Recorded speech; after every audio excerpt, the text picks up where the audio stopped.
Now, remember, when you are squaring a binomial, you are multiplying the binomial by itself. You're multiplying 3x plus 2y by itself, 3x plus 2y. And you have to write it out that way because what you want to do is FOIL. You want to multiply, make sure you're multiplying everything in the first parentheses with everything in the second parentheses. You want to do first, outer, inner, last. So doing that, we're going to do 3x times 3x, which will give me 9x squared. Outer, which will be the 3x times the positive 2y. That'll give me 6xy.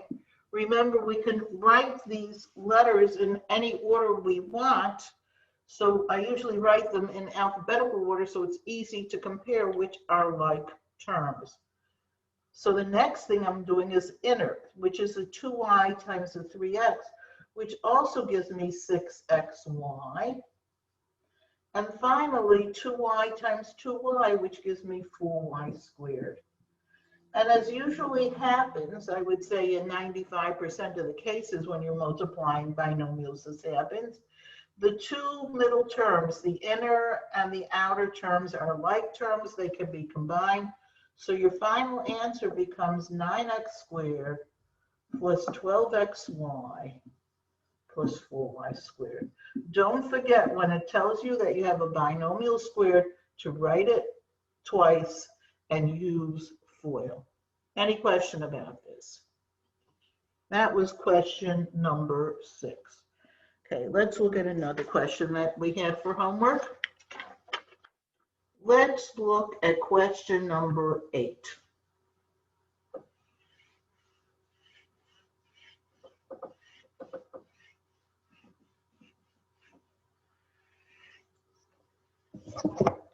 Question number 8 looks like this.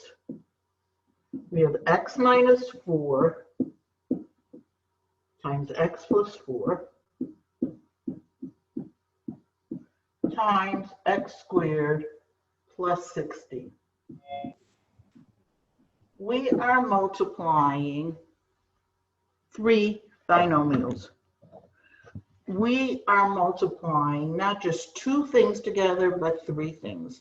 Well, anytime you're asked to multiply even 3 numbers, you have to do it in steps. You have to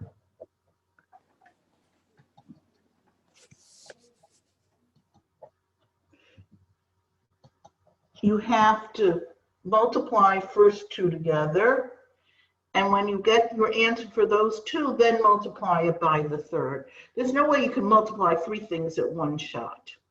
So we're first going to multiply the x minus 4 times the x plus 4.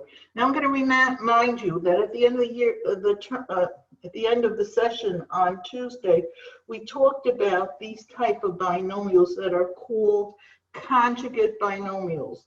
They're called conjugate binomials when the 2 binomials look identical, except one has a positive sign in it and one has a minus sign in it.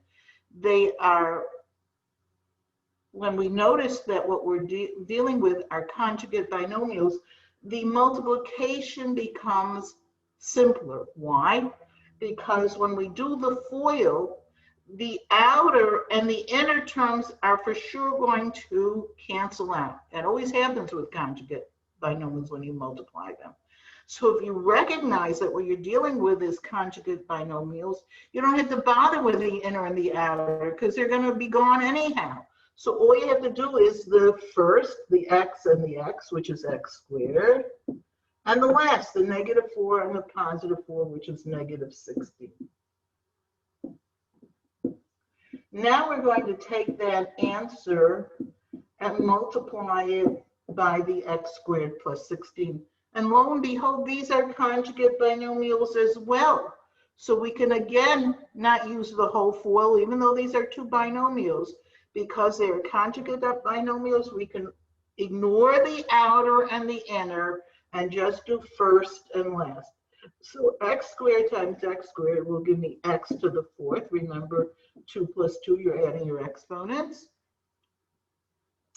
And negative 16 times positive 16 is going to give you negative 256.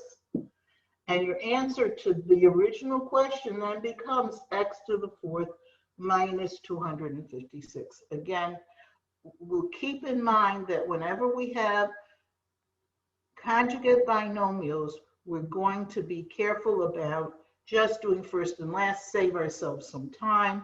We'll get the right answer, and it'll be a major time saver. When we're doing these examples, we would like to do them as quickly as possible. We want to be accurate, but we must do them as quickly as possible so that we have time when it comes to a final or to a midterm. They have time to complete the whole test. Some of the test questions are longer, some are shorter. If you have shortcuts, use them. Okay, so that was question number 8. Let's do another example.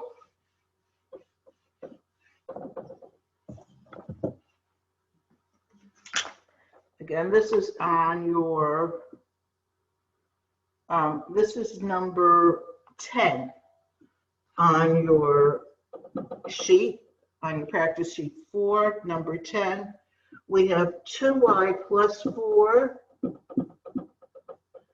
times 3y squared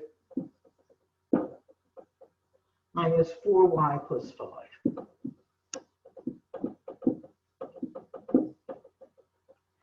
And we want to do these two. Again, this is a multiplication, but this is not FOIL because we have a binomial times a trinomial. And what we have to be careful is to take every term in my binomial or in my first parentheses and end up multiplying with everything in the second parentheses. So what I do is I start with my 2y and I distribute the 2y to my second parentheses. 2y times 3y squared will give me 6y to the third.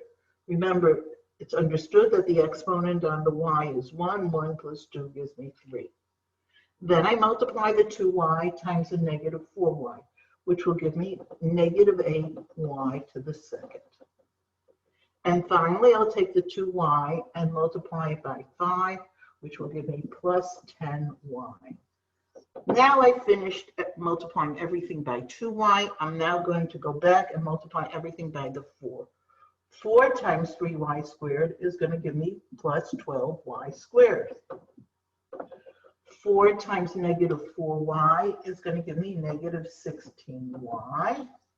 And finally, 4 times 5 is going to give me positive 20. And now what I have to do is go back and check if there are any like terms. So my first term is 6y to the third. There are no other y thirds, so that's that. Then I have a negative 8y squared and a positive 12y squared.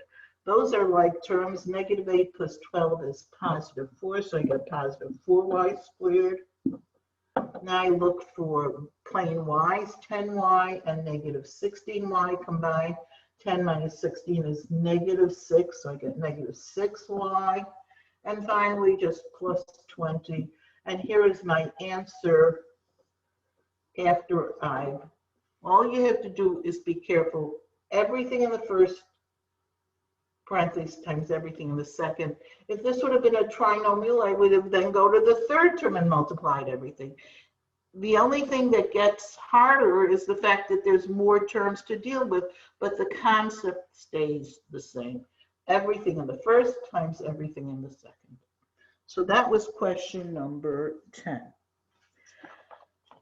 So now, after we talked about, we started out with adding and subtracting, then we talked about multiplying with polynomials, and now the last couple of sessions, we've been working on what's called factoring of polynomials, taking the answer from a multiplication and bringing it back to what we were originally multiplying. So I gave you a question like number 13. I think we did 13 in class, but let's review it just as a review, where I gave you 6x fourth y squared plus 18x squared, no, x to the third, y to the third, minus 24x squared y fourth. The first type of factoring that we always look for is what's called a greatest common factor. A number or a combination of numbers and letters that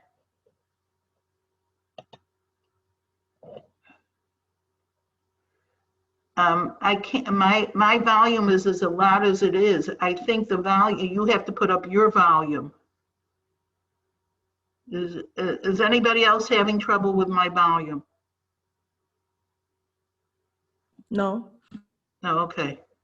No, I think, Letty, I think you have to check the volume on your own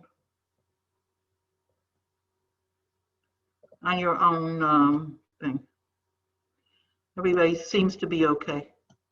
Okay, thank you. Sorry to distract me. Okay. Okay, so we're looking for a greatest common factor, a number or a combination of number and variables that divides evenly into each of the terms. And what we do is we do it step by step. We look at the coefficients, 16, 18, and negative 24. The largest number that goes into all of them is the 6. So I'm going to put the 6 on the outside. Then I look at the variables. If every term has that variable, then my common factor is the variable that has the lowest exponent. So this is an x fourth, an x3, and an x2. So the greatest common factor on that would be the x squared, the x2. Then we have a y squared, a y3, and a y fourth. The greatest common factor of the y's is y squared. So my greatest common factor of the whole expression is 6x squared y squared. And then we find the remaining polynomial by dividing this common factor into each term. Remember, 6 into 6 cancels out. X squared divided into x fourth. Remember, when you're dividing the variables, you subtract their exponents. So 4 minus 2 is 2, so that gives me x squared. Y squared into y squared cancels out. If your exponent turns out to be 0, 2 minus 2 is 0, it means it's gone. It really means it's a 1. Don't forget, if every single thing cancels out, you don't leave it blank, you put a 1. Because canceling out by division means your answer is 1. Okay, now we take the 6x squared y squared and multiply it into the 18x3y squared. 3. 6 into 18 is positive 3. X squared into x cubed gives me x to the 1, which is just plain x. Y squared into y cubed gives me y to the 1, or just plain y. And finally, I do 6 into negative 24 is negative 4. X squared into x squared cancels out. Y squared into y fourth is y squared. And we end up with this expression we're going to talk about later. I'm going to come back to this example. I don't know if it's going to be later today. It might be next Thursday, about the trinomial part of this and if that could have been factored further.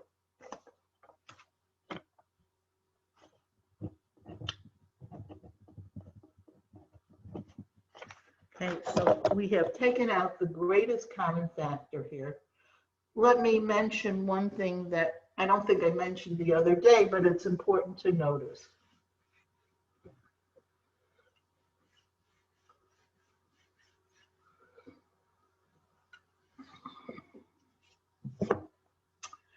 If you had something like this, negative 2x squared plus 8x minus 18, for example. And I wanted you to factor this. And I was looking for a common factor. I look at the numbers and there's a -2, an 8, and an 18. Obviously, 2 goes into each term. 2 is a common factor. But it turned out also that my leading coefficient, the leading coefficient means the number in front of that highest power term, that first term. If that leading coefficient is negative, part of your common factor is the negative. So I take as my common factor not just plain 2, but -2. I put a -2 in the front, and then I'm going to do -2 into -2x squared is x squared. -2 into +8 is -4, so that gives me -4x. And -2 into -18 gives me +9. So when we're factoring out a common factor, if your first term, your leading coefficient, is negative, include that negative as part of your common factor. Okay. Now, before I review the grouping method, I just want to talk about one other type of graph. Well, let's do the grouping one.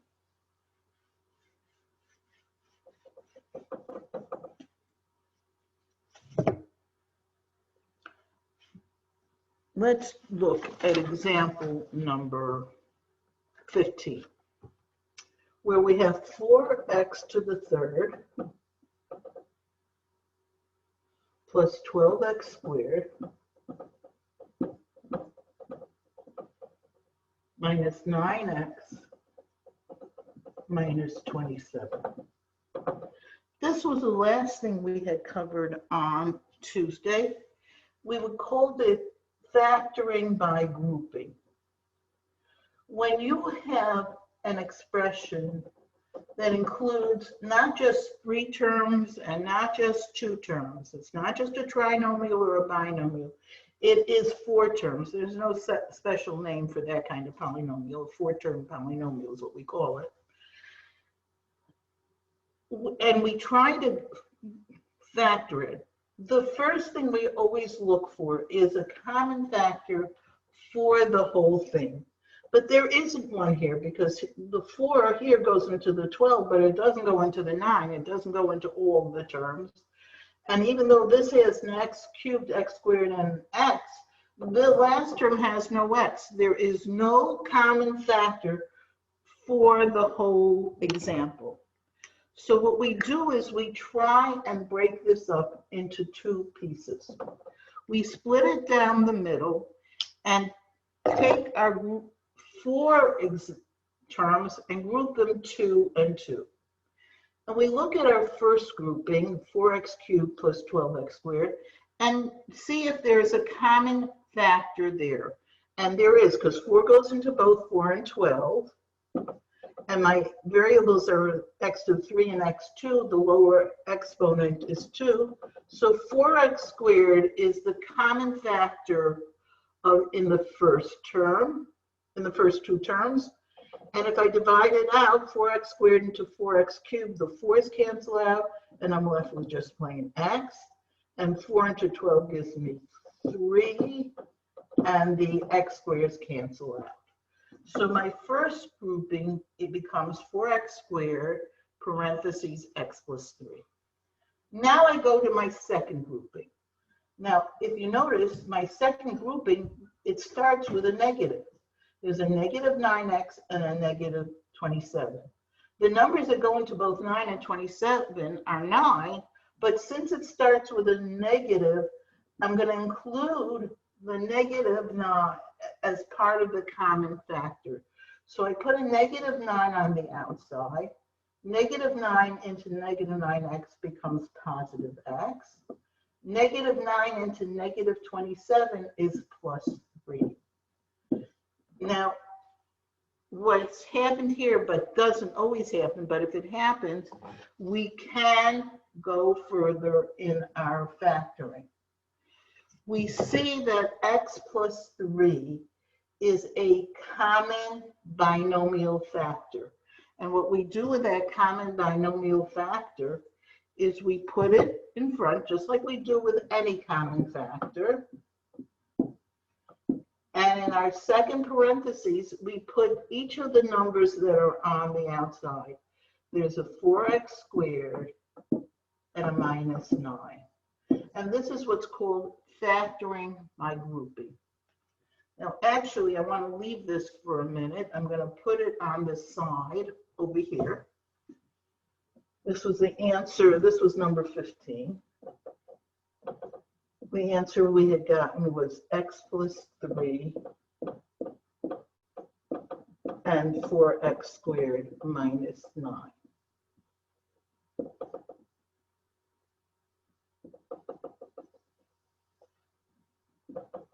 Let me bring that over there.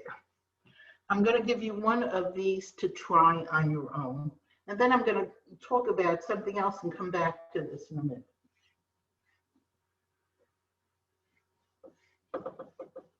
Let's see if you can do this example.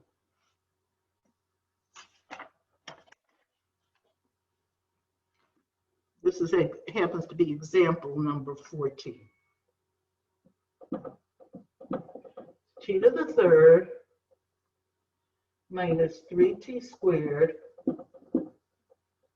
plus 4t minus 12. Again, it's 4 terms, so I would like you to see if there's a common factor in all the terms, and then if there isn't, or if you can go further with grouping, try graphing it, try factoring it by grouping. I am going to be taking attendance now.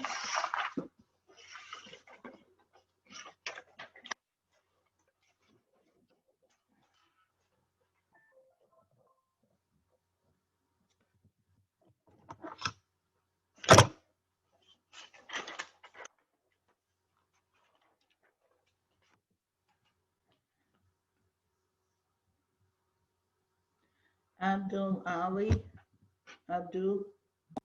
Hey, I'm here. Good. Ashley Coppin. Ashley here. Yesenia here. Here. Good. Dominic here.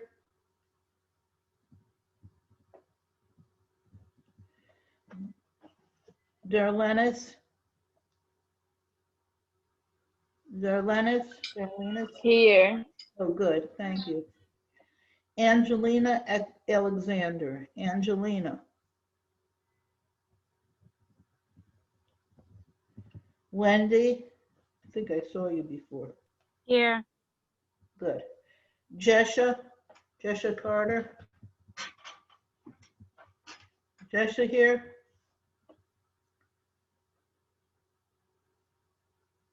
Dominic, I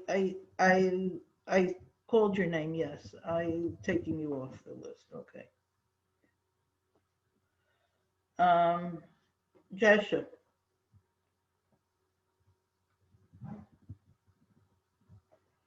Kalucia. I'm here. Good. Devante.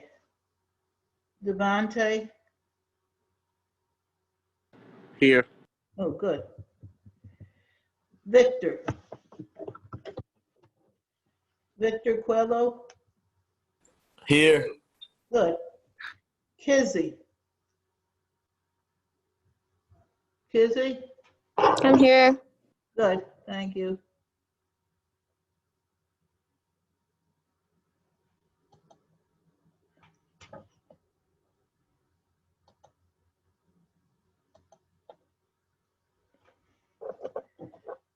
Shania.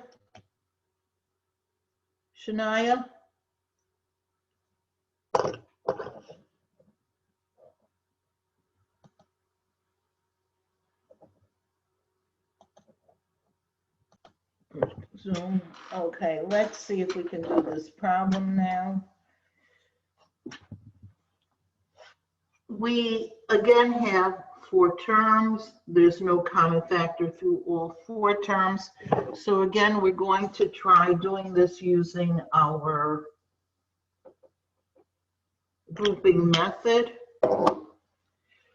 We look at our first 2 terms, the t cubed and the negative 3t squared, and there's a common factor of t squared. So I put the t squared on the outside. T squared into t to the 3rd gives me t. T squared into negative 3t squared leaves me negative 3 because the t's cancel out. Then I go to my second 2 terms, the 4t minus 12. And it's starting with a positive number, so my common factor is going to be positive 4. I'm putting a plus 4 on the outside. 4 into 4t gives me t. 4 into negative 12 gives me negative 3. And again, I see that my 2 binomials are common binomials. So therefore, I'm going to take out my t minus 3, my common binomial factor. And in the second parentheses, I'm going to put the t squared plus 4. And I hope most people got that answer. That would be your answer for factoring am I still frozen? Okay, good. If you ever have any problem with your screen or something, please let me know as soon as possible so I can see if I can fix it. I usually can't, but okay. So I think that pretty much takes us to where we had left off on Tuesday, and we're going to continue with our factoring. Notice what we did. We factored out a single common factor. We also talked about a common binomial factor. So we did a common factor, and then we went to factoring 4 terms using grouping. And we sort of skipped over the fact of what happens if we have just 2 terms, and what happens if we have 3 terms. What if we have a trinomial? And actually, the most important type of factoring is trinomial factoring. It's the thing that you're going to encounter most. And I cannot emphasize how important factoring is. Factoring will be in the next chapter, and the next chapter, and the next chapter. I'll assume when we finish this chapter that you know how to factor, and then we'll be using it in countless different situations. So it's very important for you to get this factoring under your belt. If you have trouble, make sure you see Shireen, get to those SI sessions or to any of your tutoring sessions. If you're not going to SI, you're going to other tutoring sessions. Make sure you get that factoring under your belt. And what I want to do now is talk about what happens if we have binomials. How do we factor binomials? Now, obviously, one way of factoring them is to use a common factor, if there is one. I want to remind you about what we had just talked about before. If I would have given you x minus 5 and x minus plus 5, if I would have asked you to multiply these 2 conjugate binomials, remember they look identical, but one has a plus and one has a minus. We said that they multiplied very quickly to x squared. You multiply the first together, and negative 5 times plus 5 minus 25. We skip over outer and inner because they cancel out. It's only in conjugate binomials that when we multiply them, we only have to do first and last. Make sure you have conjugate binomials before you skip over the outer and the inner. Okay, but we do have conjugate binomials. Now, remember, factoring is the reverse of multiplication. So if I take my answer, x squared minus 25, how am I going to factor it? Well, I will look. Notice the first term has to be a perfect square. The second term is a perfect square, and there is a minus in between them. This is what's called the difference, meaning subtraction, of perfect squares. You get a result that's the difference of perfect squares when you have multiplied conjugate binomials. So if I would give you this expression, and I told you to factor it, to go back to the two parentheses, to the two different expressions that we were multiplying, I would know how to do this. I see it's the difference of squares. It must have been from factoring, from multiplying conjugate binomials. So what I do is I take the square root of the first term, x squared, I can break up into x and x. The square root of the last term, the 25, I can break up into 5 and 5. And in one, I do a plus, and in one, I do a minus. Whenever I have the difference of squares, I can factor it back to the conjugate binomials that it came from. Let's say I gave you this example.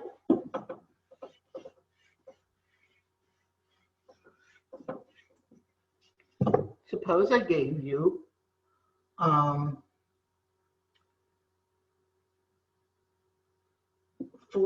squared minus 100, and I asked you to factor. I'm going to give you a minute to try that.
Okay, I think you haven't had enough time for this, because in order to do this, either you know it or you don't. It's really quite direct. First of all, as with all examples, anytime I want to factor, I first look for a common factor. And I happen to see 4 and 100, that a common factor of 4. Do not go first into the fact that it has the difference of squared. First, look for your common factor. This is called factoring completely. Always take out your common factor. Notice 4 into 4x squared will give me x squared. 4 into negative 100 will give me negative 25. I then look what's inside my parentheses. I want to see if I could factor that polynomial further. And I notice that this is the difference of perfect squares. So I just break it up into x and x, 5 and 5. And when I put a plus and when I put a minus, it doesn't matter if you put the plus first or second. And don't forget to bring down that 4. Your final answer should have been 4 parentheses x plus 5 times x minus 5. Is there anybody who has any question about this? So when we have, so let's remind ourselves, when we have binomials, first look for a common factor, and after that, look to see if you have the difference of squares. That's the only, you have a question, how I got the 25. I divided 4 into 100. How much is 4 divided into 100? It gives me 25. That's where the 25 came from. Okay? Okay. And again, then I see this is a perfect square, this is a perfect square, and there's a minus in between them.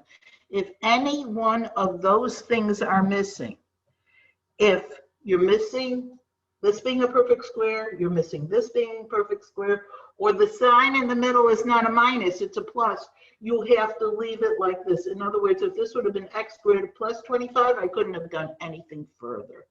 I can only factor a binomial further if it is the difference of squares, and then the two binomials turn out to be conjugate binomials.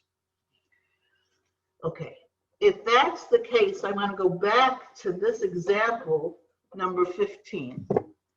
Remember we said the answer to number 15 was x plus 3 and 4x squared minus 9. Now, I'm always trying to do something called factoring completely, which means after I've done a factoring, I want to see, can I factor anything further? And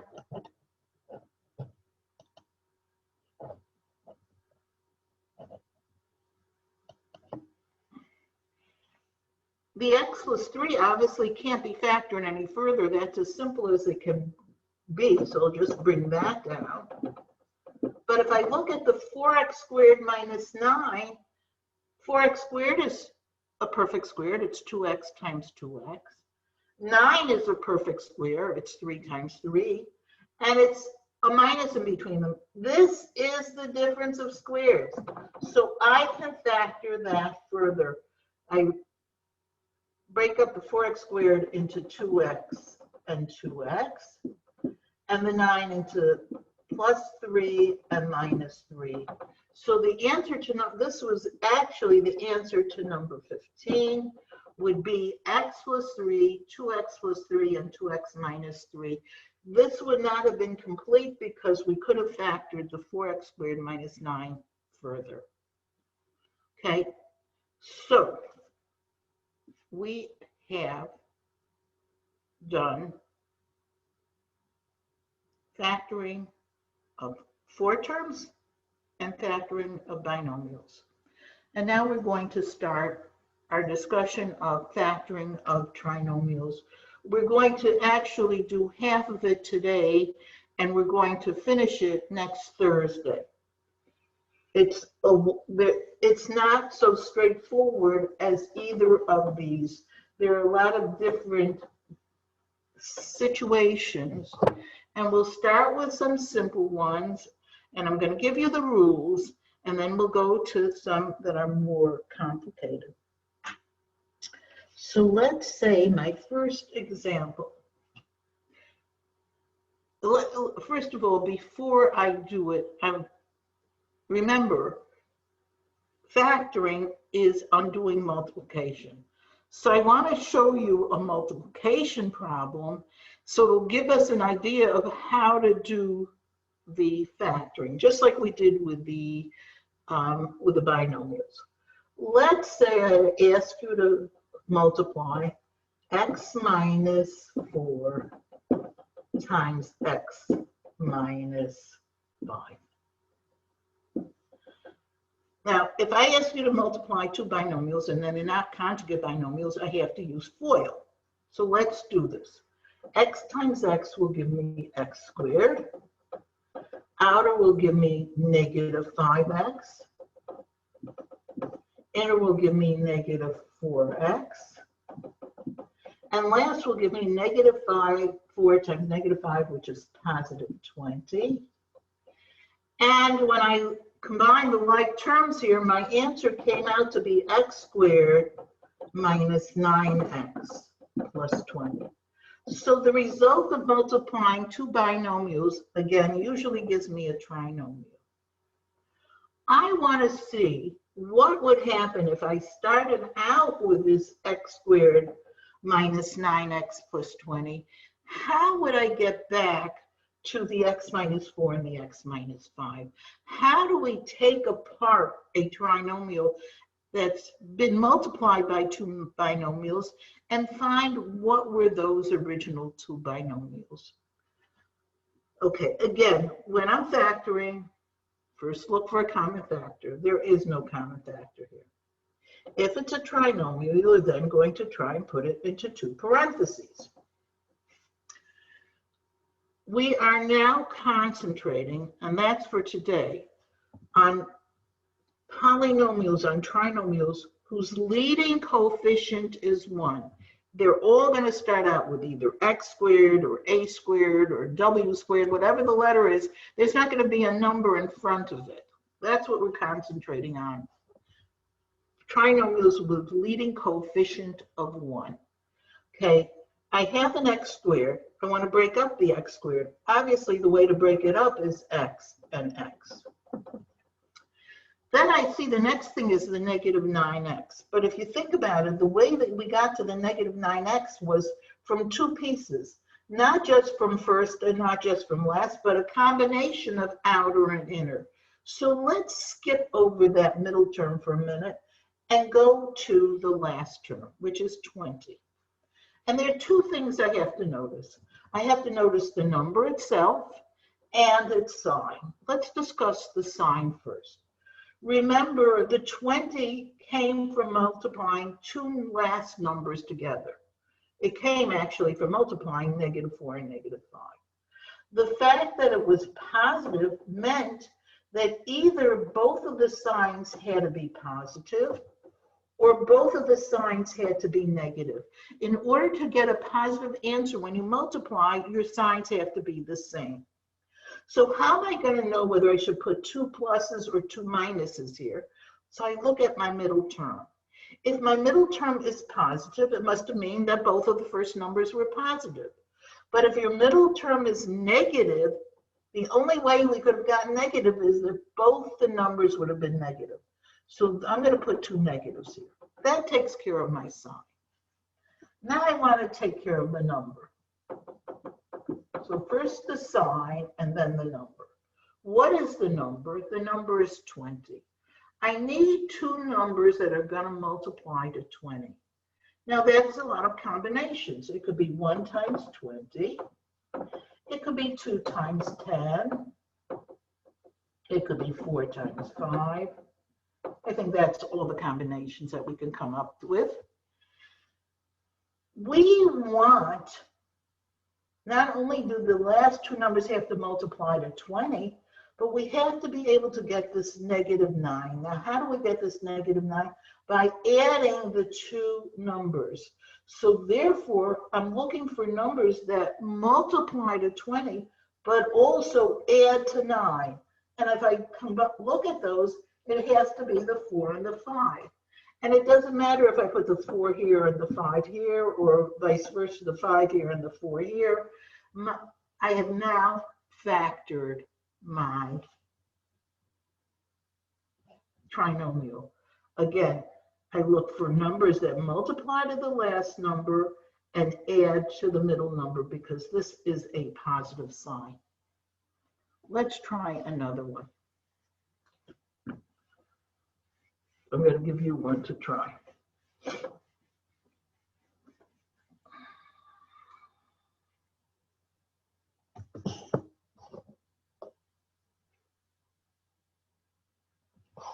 See, what if I had given you x squared plus 7x plus 12? I want you to factor that. I'll give you a minute to try that.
Okay, I see a bunch of you have gotten the answers already.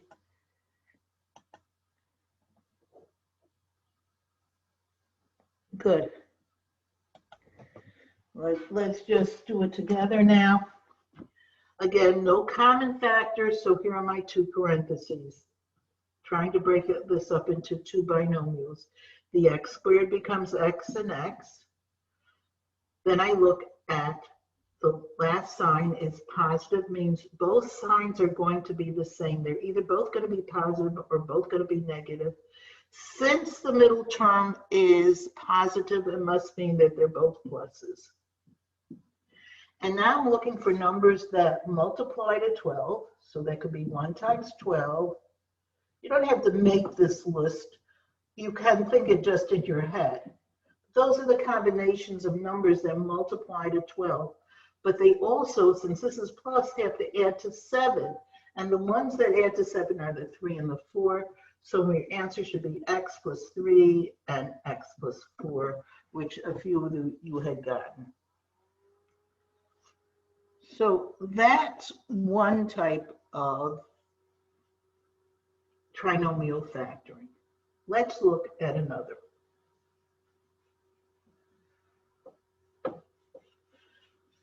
Again, before we do the factoring part, let's go through the steps of multiplication. What if I had given you x minus 8 and x plus 3? Suppose I'd ask you to multiply these two binomials. Now again, they're not conjugate binomials. I have to do the whole FOIL. X times x will give me x squared. Outer will give me x times 3, which is plus 3x. Inner gives me negative 8x. And last gives me negative 8 times positive 3, which is negative 24. And again, my middle terms combine to x squared minus 5x minus 24. Okay. Now we're going to discuss how we would have, if I had given you this as my expression, this is my trinomial, and I had asked you to factor that trinomial.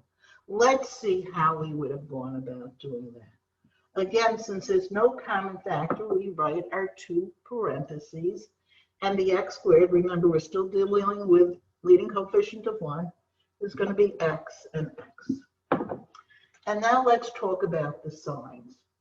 The last sign, the sign of the last, remember we always sort of go to the last. We skip over the middle and go to the last. The sign of the last term is negative. Now, remember you're multiplying two numbers and getting a negative answer. How is that possible? It must be that one of the numbers is positive and one is negative. And it doesn't matter if you put the plus first or the minus first. You just have to put a plus in one and a minus in the other. Okay, now let's talk about the number part. We need two numbers that are going to multiply to 24. But now, instead of them adding to 5, we're going to, since these two numbers have opposite signs, when you combine numbers of opposite sides, you're really subtracting them. So we're going to be looking for numbers that multiply to 24, but when we subtract them, and here's the hint, this sign is negative, so that's a subtraction sign. When we subtract them, they're going to give me 5. That's how I go backwards on it. Multiply to 24, subtract to 5. Well, let's look at the possibilities of numbers that multiply to 24. It could be 1 and 24. It could be 2 and 12. It could be 3 and 8. It could be 4 and 6. There are a lot of combinations of numbers that multiply to 24. But we want that combination that when we subtract them is going to give us 5. And that obviously has to be the 8 and the 3. Now, so we know our numbers are going to be 8 and 3. The question is, where do I put the 8 and where do I put the 3? I can't just do that arbitrarily because one has to be plus and one has to be minus. So I look at the sign of my middle term. The middle term is negative. That means that the larger number must have been negative. So the larger number is here is 8. I have to put the 8 with a negative, which means the 3 with a positive. Notice it's the same exact answer. It doesn't matter the order in which you're writing your parentheses. But it is important to make sure that the correct number is with a positive and the correct number is with a negative. So that's the other scenario. Sometimes my last term is positive. That's what we talked about before. This time our last number is negative. That's this scenario. Again, the sign tells you whether you should be, if this is plus, then you're going to be adding to this number. If this is minus, you're going to be subtracting to this number. That being the case, let's see if you can try one.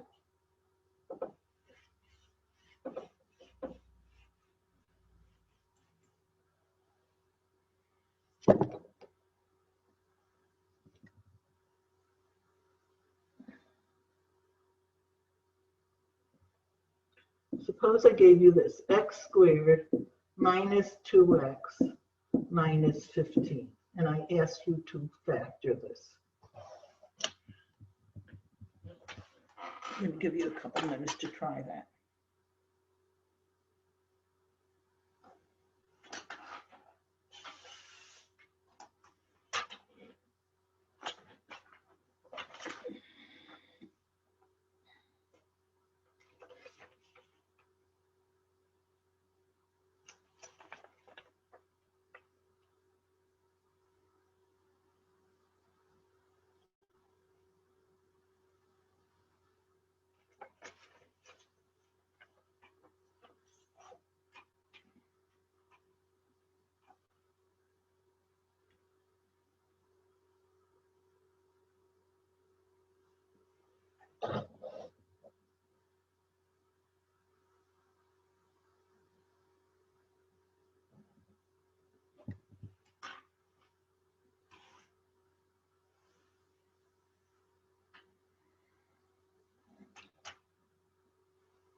Okay, I see somebody already has the answer. Let's see if we can work on it then together.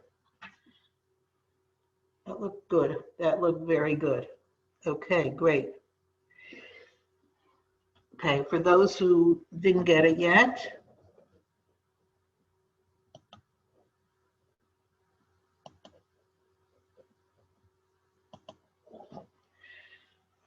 again, I first look for a common factor. Of course, there isn't any here.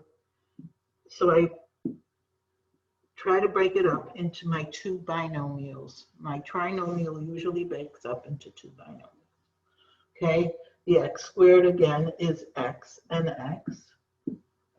And since my last term is negative, I'm going to, I know that one of my signs has to be positive and one has to be negative. In order to multiply and get a negative answer, you need opposite signs. We also need two numbers that multiply to 15, which could be 1 and 15 or 3 and 5. But we know that they have to subtract to 2. So obviously that's the 3 and the 5. And since the middle term is negative, the larger number, the 5, is going to go with a negative, and the 3 is going to be with a positive. Is there any question about how to do these type of examples? So these are the two basic types of factoring when your leading coefficient is a 1. When you start out with just an x squared or just an a squared, whatever your letter is.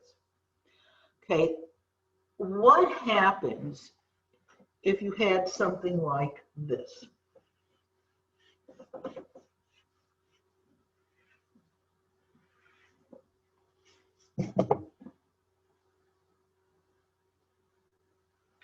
Suppose they gave me 3a squared minus 21a plus 30, and I was asked to factor this. Whenever I am factoring, even if it doesn't say factor completely, if I am factoring, the first thing I always want to look for is a common factor. And in this case, we do have a common factor of 3. 3 goes into each one of these coefficients. So I will put the 3 on the outside. And on the inside, then I'll get a squared minus 7a plus 10. Notice inside the parentheses is a trinomial that starts with just a plain 1. It has a leading coefficient of 1.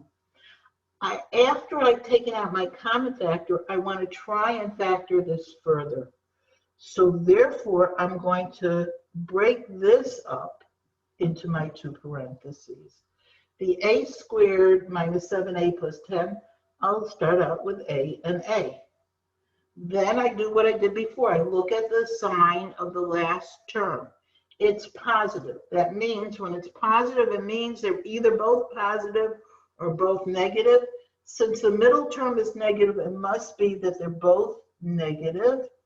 And now I'm looking for 2 numbers that multiply to 10, but since it's the plus, they have to add to 7.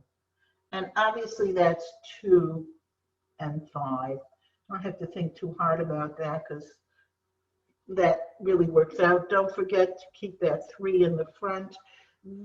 So sometimes you don't start out with a leading coefficient, but you have a common factor. And once you take out the common factor, you do have a leading coefficient of 1, and you just continue the factoring. Let's say I gave you 1 to try. I'm going to give you 1 to try now.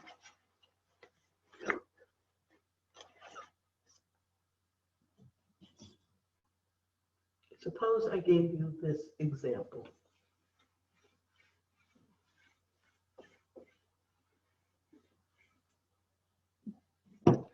Four x to the third minus 16x squared minus 20x. Let's see if you could factor that completely. Give me a few minutes to try that.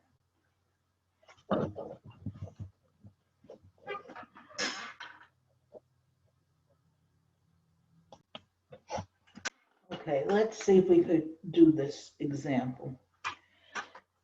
Like all examples, when I'm factoring, the first thing I always look for is a common factor. And I see 4, 16, and 20. 4 goes into all of them.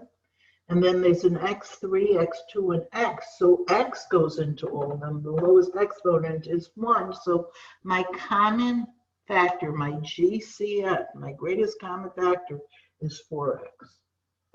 When I divide the 4x into the 4x cubed, it gives me x squared. 4 into negative 16 is negative 4. X into x squared is x. And finally, 4x into negative 20 gives me negative 5. The x's cancel out. So now inside my parentheses, I have a trinomial with a leading coefficient of 1. So I'm going to try and factor that further by breaking up the x squared into x and x. Again, I look at my last term. Since it's negative, one of the signs is going to be a plus and one of them is going to be a minus. And I'm looking for 2 numbers that multiply to 5 that can only be 1 and 5. And when I subtract them, they have to give me 4, which is obviously 1 and 5. And since the 4 is negative, the larger number, the 5, will go with the negative. The smaller number will go with the positive. And don't forget to keep that 4x on the outside. How many people were able to do that? Anybody got that answer? Wow, great, Alexandra, thank you. I hope other people were able to do it as well. Okay, there's another, the other thing with factoring is practice, practice, practice. So you're going to have a lot of practice on the homework. I just want to show you one other thing.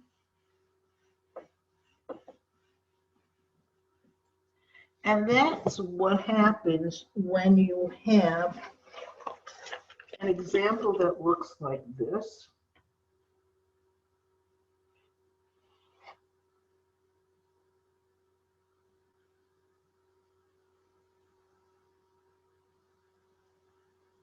Suppose I gave you something like this.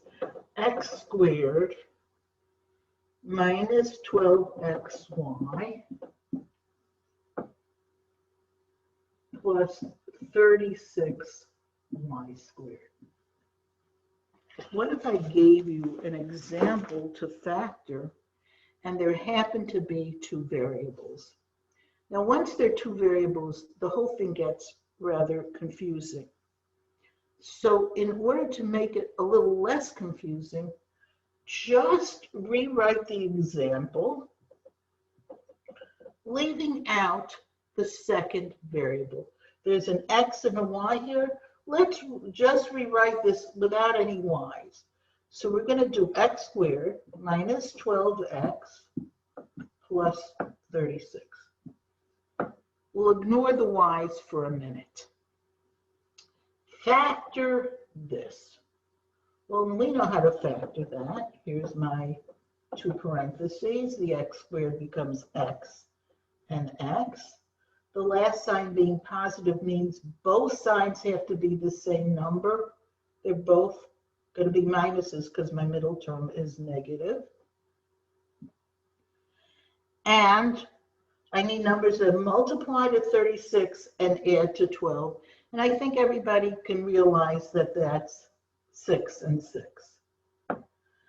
Now, after you've done that, go back to your original example and just stick in a y at the end of each of the last numbers. That will get you the right answer because the negative 6y times the negative 6y will give you positive 36y squared. The outer will be negative 6xy. The inner would also be negative 6xy. So that would be your negative 12xy. So all you have to do is, after you factor the easier one, is just stick in at the end of each of the parentheses that second variable.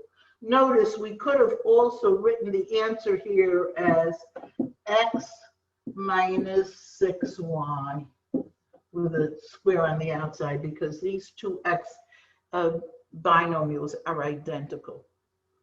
So therefore, don't let it get you if there is two variables.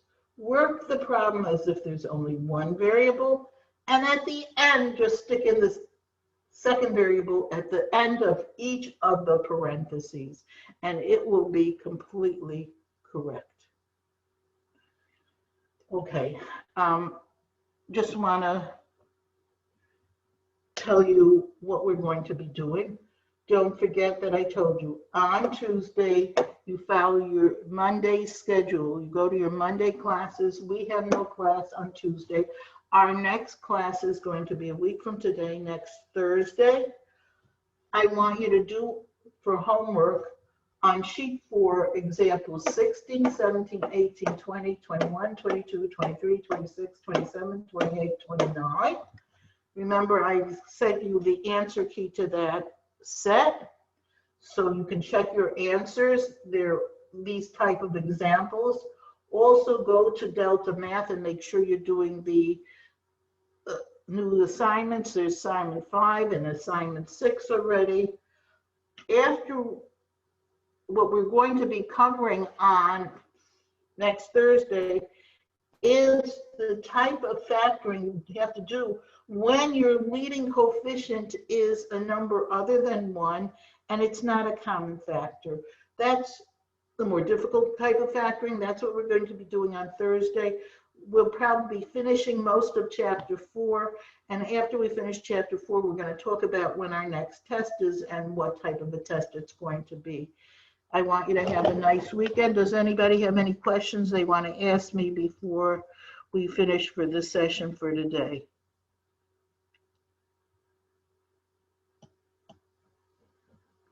Anybody, any questions?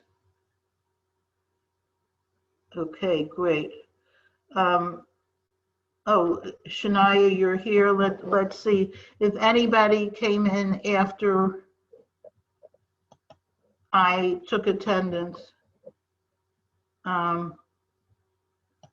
Please let me know, Shania. Let me change you. I think I did mark you absent.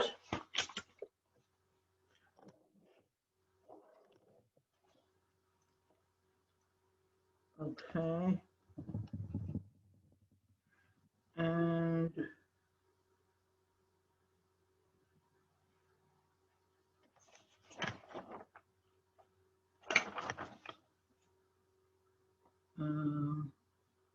okay. So I hope everybody has a good weekend, a good week actually. And again, if you have any problems or anything that you want to talk to me about,